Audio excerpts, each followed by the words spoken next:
Pre-pandemic, I was like a theater artist. Uh-huh. Post-pandemic, I'm like a TV actor. If I can actually look at a trend, and say, haha, that's actually what's really happening, and present a different point of view, I thought I'd be able to contribute to generally, at least the younger lot thinking a little differently, thinking a little more circumspect. Something that this guy's talking from a pulpit and saying, "Oh, this is the way to be," and shit like that. So that's not really, you know, good work, is it? A lot of people mistake, "Oh, I have to be on LinkedIn means that I have to say something every day." That's not really necessary, because I think LinkedIn is not like a community; it's like a network.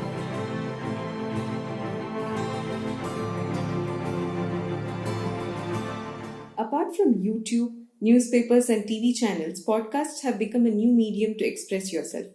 This is why Professor Siddharth Deshmukh has been leveraging the power of a podcast. Professor Siddharth, who teaches digital marketing across different institutions, runs a podcast channel called the Traveling Professor's Diary. Through this channel, he combines concepts and personal experiences and speaks on relevant and trending topics, especially to the students.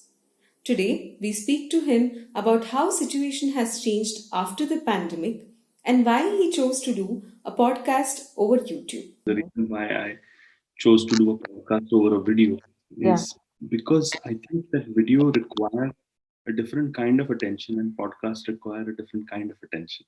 Hmm. So essentially, when you look at a video, what happens is that, like, you and I are talking right now. So Yeah. it's very difficult for me to also be doing something else, or Right. also, and yet pay attention to me. Now, what I wanted to do was A, reach out to younger people, Hmm. and B, also reach out to them in a way that could incorporate their attention spans. Right. So Yeah. podcasting is a medium which is wonderfully suited for that, wherein you can listen to something which is interesting, but you can also do something else. So that was a very conscious choice to do that. Professor, you have been a traveling professor, as your profile suggests, whether on Instagram or on podcast. So, how has things changed for you post-pandemic world? Oh, completely. See, pre-pandemic, I was like a theater artist. Uh-huh. Post-pandemic, I'm like a TV actor. Okay. So it's a very simple thing. I have to teach a class, Right.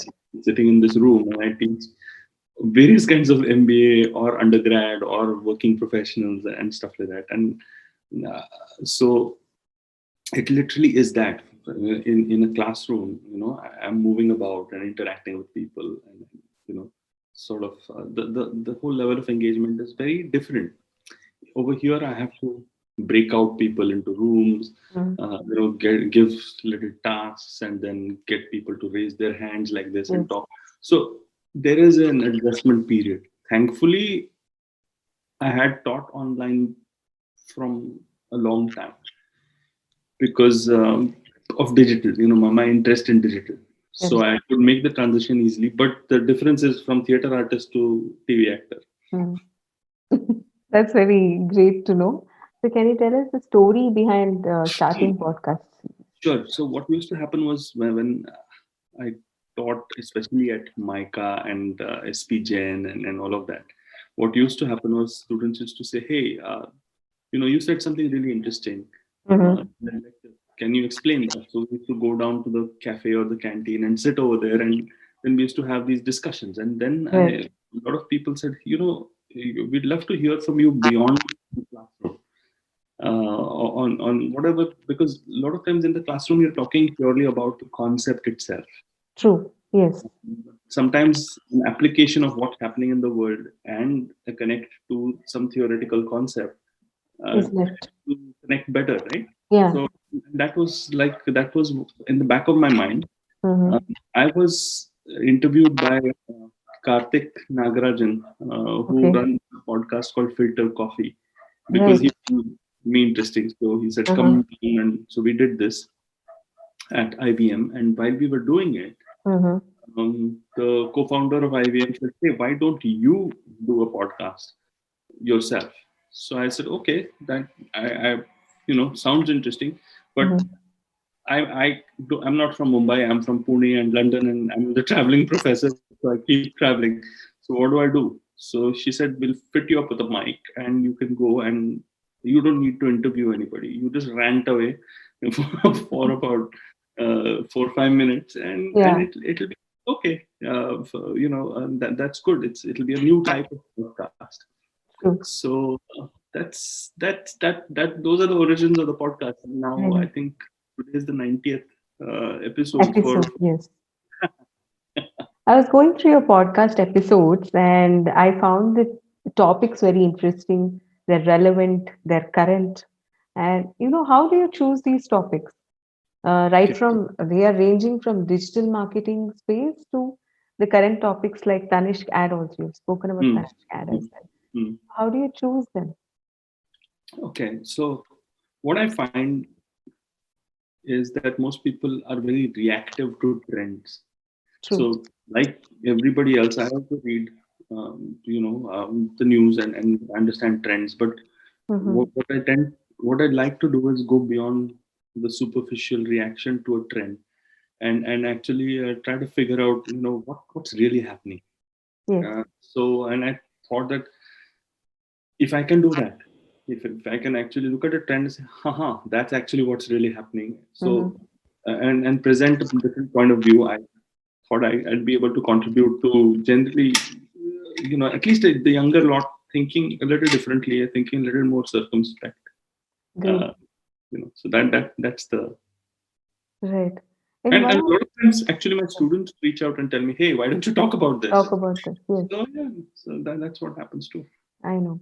How do you combine your observations as well as your traveling experiences in the podcast series? So what happens with travel is, in fact, my Instagram handle says travel, learn, teach, repeat. Yes. So it's essentially if you travel across cultures, like Mm-hmm. I'm lucky and privileged to do that. So if I do that, then being naturally curious, I tend to observe cultures, the differences between them, True. and try to figure out, what makes somebody or something tick. Correct. So that is clearly something that does fall into the Mm-hmm. realm of a good podcast. So, Professor, you speak about in one of your episodes, you speak about how youngsters can make the most of LinkedIn platform. Mm, Networking and building a community on mm, LinkedIn. What mm. is your suggestion for these youngsters who are fresh out of the college? How they can build a profile on LinkedIn? So if you're fresh out of college, I Mm-hmm. think what you have to do is be on LinkedIn for the right reasons. Hmm. Okay, so which means that you have to be on LinkedIn and to learn, Yes. right? To learn from people. So start following people that you can admire and model for. So Right. model to be like in Mm-hmm. a few years. Yes. So once you start doing that, you will be getting a lot of thoughts from thought Mm-hmm. leaders and stuff like that.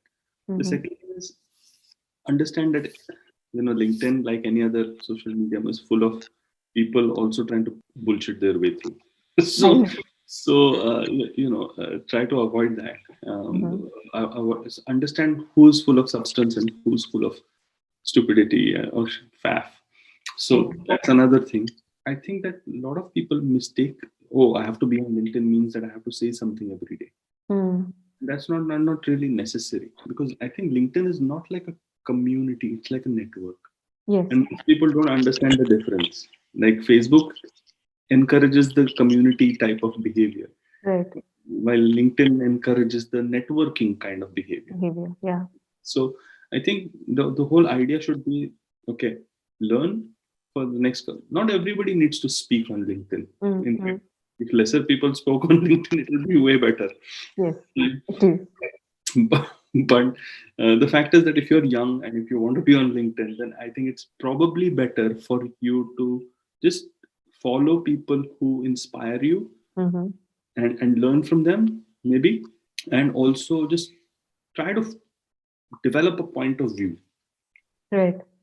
And then when you have done that for maybe 6 months or a year or something, then say Mm-hmm. something, and then say something, because True. then maybe your point of view will be Valid. something that is adding value to the overall conversation rather than just repeating or parroting something in a very vapid sort of way. I So know. that's what my advice would be for people who are just coming out of Fresh college. out of college. Yes. Professor, I am very curious to know that you have been teaching across various institutions. So why is that you don't believe in sticking to one particular institution and then traveling to different institutions teaching? Yeah, sure. See, I was associate dean at MICA. Yes. Okay, Uh, that was 4 or 5 years back. Right. okay. I wanted to pursue my PhD. So Mm-hmm. I wanted to take. If you're a dean type person, you're not going to be able to really focus because I come from industry. I'm not a typical academic, Yes, I right? know. So I had to do my PhD in order to, kind of belong to academia. So that was the Mm-hmm. original intention. Uh, Okay. so I decided to pursue my PhD and teach, not be a permanent sort of person Mm-hmm. at any institute. But Right. then I realized that the more institutes I go to and teach, the more people I'm impacting. And it becomes less of a privileged sort of thing. But if I'm going out and talking to people online, or if I'm going out and talking to people across institutes, then Mm-hmm. I'm reaching out and probably, okay, I feel that I may have something to say which might be useful. Mm-hmm. That's something that every professor would like to feel. Yeah, yeah. The second thing is that if you are looking at trying to do this, then why restrict yourself to just one place? Why not actually travel to various places and reach out to as many people as possible People, and yeah, also learn, right? Because a yeah, professor is, if I keep repeating the same thing that I'm repeating, let's say 5 years back, I'm going to be a lousy professor. yeah. So this also helps me to learn a lot.